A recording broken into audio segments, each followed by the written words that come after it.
रहस्यमयी पक्षी की 4 पहेली, 4 पहर, 4 वाक्य और छिपा गूढ़ अर्थ। पुराने समय की बात है। एक राजा था। वह बड़ा समझदार था और हर नई बात को जानने को इच्छुक रहता था। उसके महल के आंगन में एक बकौली का पेड़ था। रात को रोज नियम से एक पक्षी उस पेड़ पर आकर बैठता और रात के चारों पहरों के लिए अलग अलग 4 तरह की बातें कहा करता। पहले पहर में कहता, किस मुख दूध पिलाऊं, किस मुख दूध पिलाऊं। दूसरा पहर लगते बोलता, ऐसा कहूं न दीख, ऐसा कहूं न दीख। जब तीसरा पहर आता तो कहने लगता, अब हम करबू का, अब हम करबू का। जब चौथा पहर शुरू होता तो वह कहता, सब बम्मन मर जाएं, सब बम्मन मर जाएं। राजा रोज रात को जागकर पक्षी के मुख से चारों पहरों की 4 अलग अलग बातें सुनता। सोचता पक्षी क्या कहता, पर उसकी समझ में कुछ ना आता। अगर आप चैनल पे नए हैं तो सब्सक्राइब कर लें। राजा की चिंता बढ़ती गई। जब वह उसका अर्थ निकालने में असफल रहा तो हारकर उसने अपने पुरोहित को बुलाया। उसे सब हाल सुनाया और उससे पक्षी के प्रश्नों का उत्तर पूछा। पुरोहित भी एक साथ उत्तर नहीं दे सका। उसने कुछ समय की मुहलत मांगी और चिंतित होकर घर चला आया। उसके सिर में राजा की पूछी गई 4 बातें बराबर चक्कर काटती रहीं। वह बहुतेरा सोचता पर उसे कोई जवाब न सूझता।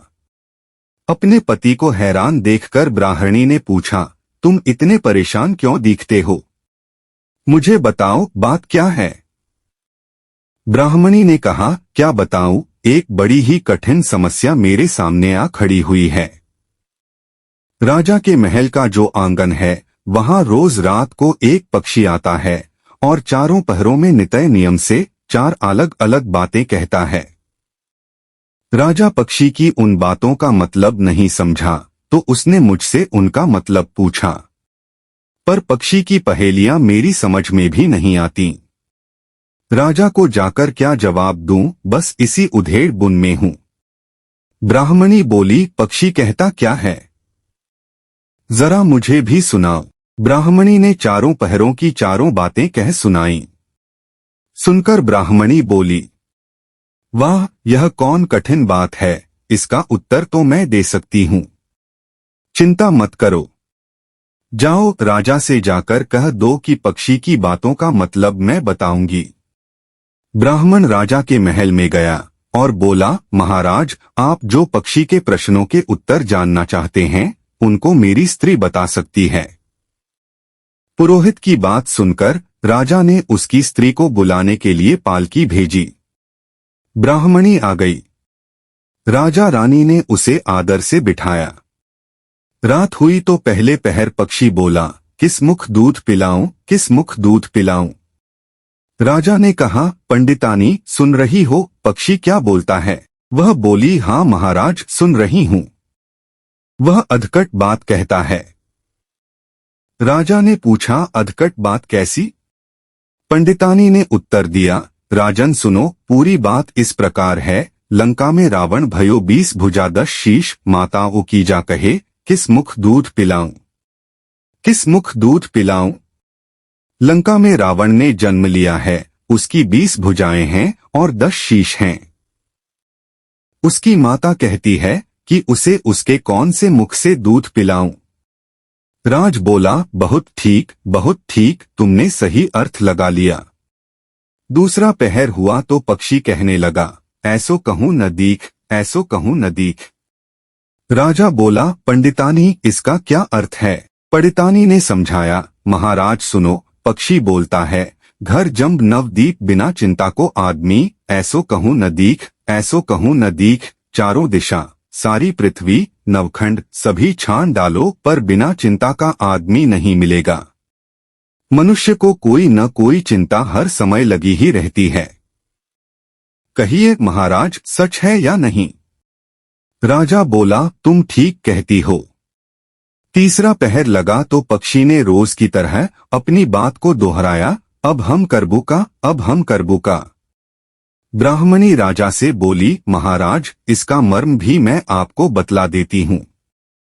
सुनिए, 5 वर्ष की कन्या साठे दई ब्याह, बैठी करम बिसूरती, अब हम करबू का, अब हम करबू का। 5 वर्ष की कन्या को 60 वर्ष के बूढ़े के गले बांध दो तो बेचारी अपना करम पीट कर यही कहेगी, अब हम करबू का, अब हम करबू का। सही है न महाराज? राजा बोला। पंडितानी, तुम्हारी यह बात भी सही लगी। चौथा पहर हुआ तो पक्षी ने चोंच खोली, सब बम्मन मर जाएं, सब बम्मन मर जाएं। तभी राज ने ब्राह्मणी से कहा, सुनो पंडितानी, पक्षी जो कुछ कह रहा है, क्या वह उचित है? ब्राह्मणी मुस्काई और कहने लगी, महाराज, मैंने पहले ही कहा है कि पक्षी अधकट बात कहता है। वह तो ऐसे सब ब्राह्मणों के मरने की बात कहता है। विश्वास संगत जो करें, सुरा मांस जो खाए, बिना सपरे भोजन करें, वह सब बम्मन मर जाएं, वह सब बम्मन मर जाएं। जो ब्राह्मणी वेश्या की संगति करते हैं, सुरा और मांस का सेवन करते हैं और बिना स्नान किए भोजन करते हैं, ऐसे सब ब्राह्मणों का मर जाना ही उचित है। जब बोलिए, पक्षी का कहना ठीक है या नहीं? राजा ने कहा, तुम्हारी चारों बातें 52 तोला पाव रत्ती ठीक लगी। तुम्हारी बुद्धि धन्य है। राजा रानी ने उसको बढ़िया कपड़े और गहने देकर मान सम्मान से विदा किया। अब पुरोहित का आदर भी राजदरबार में पहले से अधिक बढ़ गया। कहानी अच्छी लगी हो तो प्लीज लाइक एंड शेयर, और अगर आप चैनल पे नए हैं तो सब्सक्राइब जरूर कर लें और कमेंट बॉक्स में जरूर बताएं कि आपको कहानी कैसी लगी। धन्यवाद।